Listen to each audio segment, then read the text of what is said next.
la visita de Andrés Peretti, juez de menores de San Francisco, que bueno, vino a los estudios de la radio para conversar un poco de esto.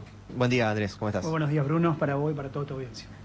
Bueno, contanos cómo es tu visión un poco más, mucho más de conocimiento claramente sobre el tema, sobre esto que se está debatiendo a nivel nacional y que también obviamente influye a todo. Bueno, es importante decir que este tipo de debate no es nuevo, es algo que permanentemente se replica, es cíclico. Sin ir más lejos, tuvimos proyectos en 2022, 2023, uno en 2020, varios en 2024, y el año pasado estuvo como relativamente más tranquilo el debate, pero bueno, ahora se revivió incluso en cuestiones propias de lo que son las sesiones extraordinarias. Claro. Hay muchos proyectos dando vuelta que, entre otras cosas, bajan la edad de punibilidad de los 16 años a los 12, a los 13, a los 14. El que más empuje tendría sería el de 13, pero se habla de consenso para lograr un 14 años como edad de punibilidad. Bien, primero preguntarte si no es mismo punibilidad que imputabilidad, como para... bien. Es buena la pregunta, no es lo mismo. Okay. Hablar de imputabilidad, más allá de que generalmente se dice de esa manera, se habla de otra cosa. Cuando hablamos de edad de cuestiones de imputabilidad, se habla en sí de la posibilidad que tienen las personas de comprender la criminalidad de un delito. Una persona con algún problema psíquico, con algún problema mental, no puede comprender en sí lo que representaría un delito y sería un inimputable. Acá la edad de punibilidad representa una edad, una franja que termina poniéndole la ley, en la cual hay respuestas diferenciadas. Dos consecuencias fundamentales entre actualmente el sistema en el cual establece de 16 a 18 años la punibilidad. El número uno es que se tienen que, cuando tiene más de 16 se puede establecer una pena privativa de la libertad, menor que la de los adultos, pero sí se puede establecer una pena privativa, es decir, cárcel, a diferencia de lo que sucede con los que no tienen hoy 16 años. Y otra cuestión es que se tienen que hacer dos juicios, a diferencia de los adultos, en los cuales una primera etapa que se declara responsabilidad, es decir, entender si el delito, investigar si el delito se cometió y si ese joven efectivamente lo realizó, y eventualmente una segunda etapa en la cual se decide si no se impone pena. Por eso es que el proceso penal juvenil tiene particularidades diferentes a los adultos. Cuando comete un delito un adulto, inmediatamente, cuando es declarado responsable, cae la pena. Acá hay un periodo de prueba. Bien, perfecto. Bueno, también en este sentido preguntarte si, consultar que actualmente el delito o el porcentaje de delitos cometidos por menores es muy bajo, creo que representa algo del 3%.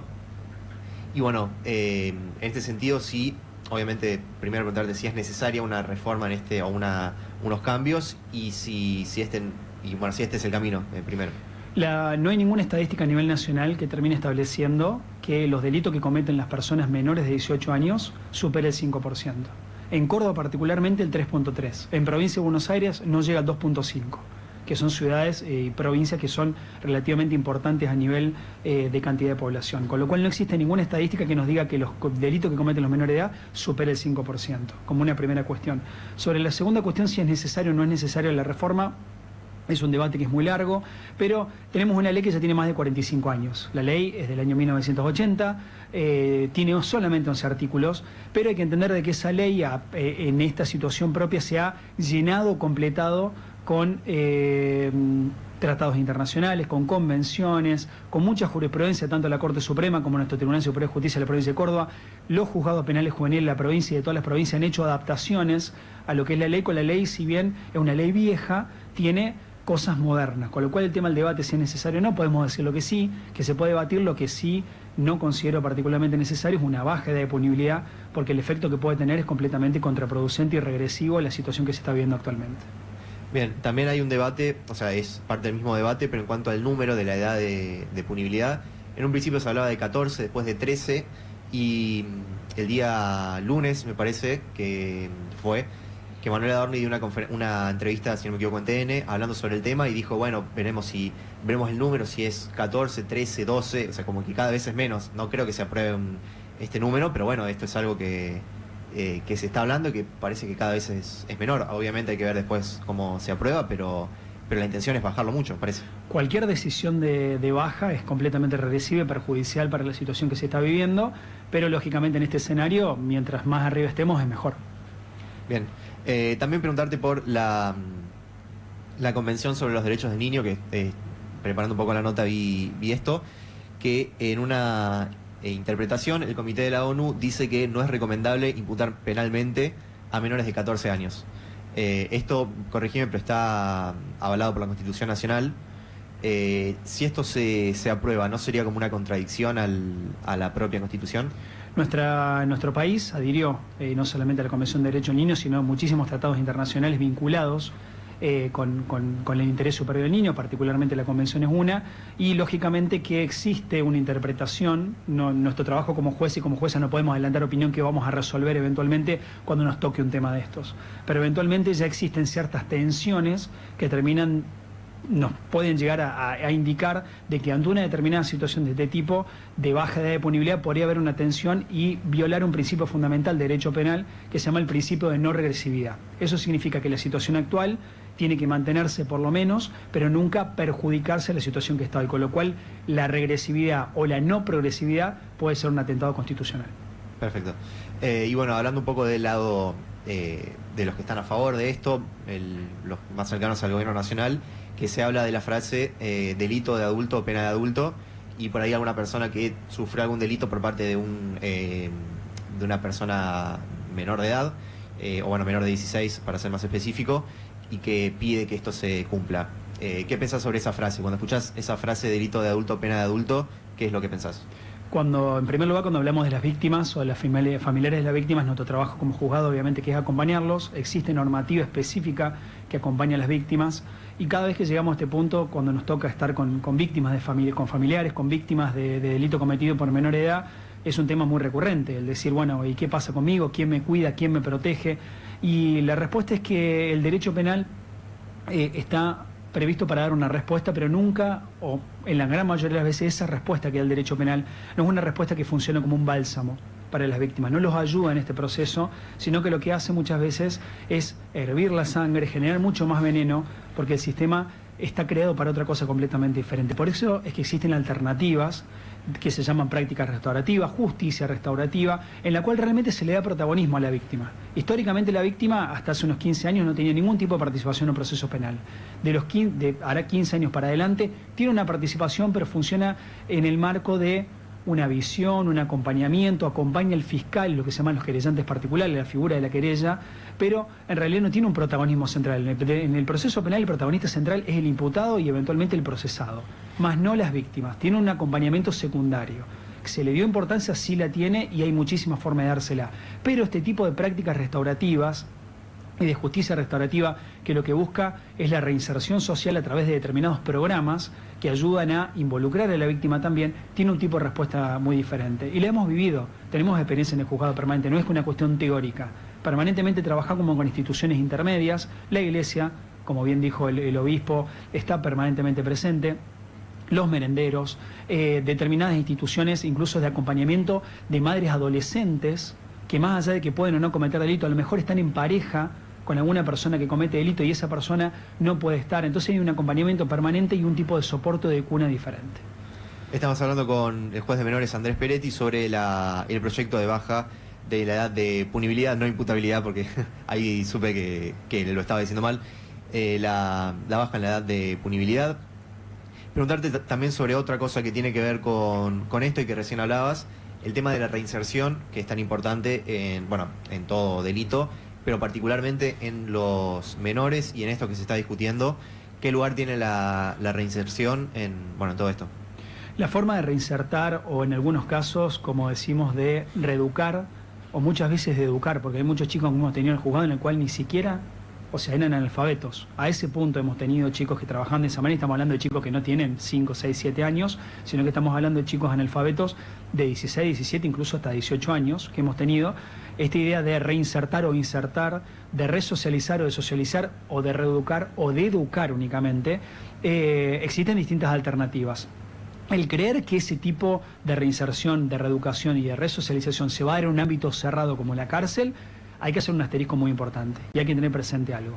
Hoy, actualmente, Argentina tiene una superpoblación carcelaria del 142%, es decir, por encima de lo que representa el tope máximo a cantidad de personas. Entonces, las preguntas que tenemos que hacernos como sociedad, y la pregunta que deberían hacerlo nuestros legisladores al momento de votar este tipo de resoluciones que bajan edad de punibilidad, es decir, ¿cómo resocializamos ante una superpoblación carcelaria. Es imposible, no se logran los objetivos, hay hacinamiento, hay falta de recursos, hay lugares que no están preparados para eso. Bueno, sí, construyamos más cárceles, eso también tiene un costo, así como también tiene un costo diario el mantener y el acompañar y el brindar la contención necesaria a las personas que están privadas de la libertad. No hace mucho tiempo, ahora en la primera quincena de enero, La Voz del Interior sacó una nota en la cual explicaba que el total del impuesto inmobiliario provincial que pagan 1.3 millones de cordobeses y cordobesas va destinado únicamente al día a día de los presos en la provincia de Córdoba. Entonces, en una forma de abordaje, eso sin contar las obras y sin contar nada, el promedio más o menos a nivel nacional del costo por preso es 35.000 pesos por día. Si seguimos con todo este proceso en el cual privamos la libertad a más personas, ese costo es dinero que se va. Además, si seguimos tomando las mismas resoluciones, las mismas decisiones, las soluciones van a ser las mismas. Brasil es un típico ejemplo. Brasil tiene un hacinamiento carcelario altísimo y niveles de delincuencia más altos que nunca. Brasil es el número 1 a nivel nacional, a nivel Sudamérica y Latinoamérica en cantidad de privados de la libertad. Y el delito está más alto que nunca. Entonces, no si tiene me equivoco, la edad es menor que en... Es menor también, sí. Y lo mismo sucede con los adultos. Tienen una política de mano dura que no lleva a ningún tipo de solución en el caso concreto. No se va a solucionar. Y particularmente los penales juveniles, los especialistas como Mari Beloff, que es la primera argentina en 30 años en formar parte del Comité de los Derechos del Niño, y Martiniano Terrani, especialista, tienen una forma muy simpática y muy graciosa de hablar de todo esto. Ellos hablan de placebo. El derecho penal para solucionar el problema de la delincuencia es un placebo. Es un fuego artificial o es un caramelo de madera con azúcar impalpable. No tiene ningún tipo de efecto. Perfecto. Bueno, y por último, esto que comentabas de que se necesita, a causa de la superpoblación, que se necesita más lugar, básicamente. Preguntarte por los lugares para menores en estos casos, si están preparados para una posible baja de la punibilidad y que por ende haya mayores presos, si esto está preparado, si se debería construir más, ¿cómo sería esto? Actualmente en la provincia de Córdoba hay un solo lugar en el cual se alojan a los menores de edad que son privados de la libertad, que se llama Complejo Esperanza. El Complejo Esperanza está camino Bower, de lo que es la cárcel de Bower, un poquito antes. La cantidad de plazas que tienen disponibles son 200 para lo que son los jóvenes punibles, porque tiene que haber una distinción entre jóvenes punibles y no punibles en el momento y en el lugar donde están privados de la libertad. Por eso existe 4 módulos en el Complejo Esperanza para punibles y uno solo para no punibles. En el caso de los punibles serían 200 las plazas, que en rigor de verdad, todas las veces que le hemos visitado al Complejo Esperanza nunca hemos tenido superpoblación. Yo lo visito asiduamente junto con mi equipo de trabajo, el juzgado, y nunca ha habido más de 130, 140, 150 chicos punibles, pero el tema es que se ha inaugurado el último año un dispositivo para no punible, es decir, ahora actualmente para personas que tienen menos de 16 años, y en ese lugar tiene 12 plazas, nada más que 12. En ese lugar, que es un montón, digo nada más que 12, pero es la realidad, ojalá que no hubiera ninguno, claro.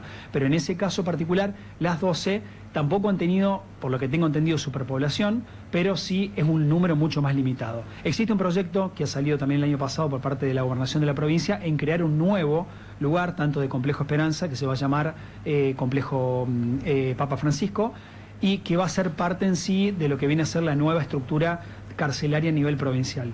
Lo que no queda claro en el proyecto, más allá de que lo pueda haber consultado y haber leído el proyecto, es si ese lugar que se va a crear es únicamente para punibles o para no punibles. Así que la actualidad que tenemos ahora son 200 plazas para punibles más 12 para no punibles. Perfecto, Andrés. Bueno, muchas gracias por visitarnos, por aclararnos un poco toda esta situación. Y bueno, ante cualquier consulta te vamos a estar invitando de nuevo. Muchísimas gracias por la invitación, gracias por el interés en el tema, y me hago eco y aprovecho esta oportunidad también para decir que la red de magistrados que hay a nivel nacional que se ha formado en materia de niñez y penal juvenil, en lugar de utilizar el hashtag baja de edad de punibilidad, ellos utilizan otro que se llama baja de la desigualdad, a la cual adhiero completamente. Perfecto, ahí pasaba Andrés Peretti, juez de menores de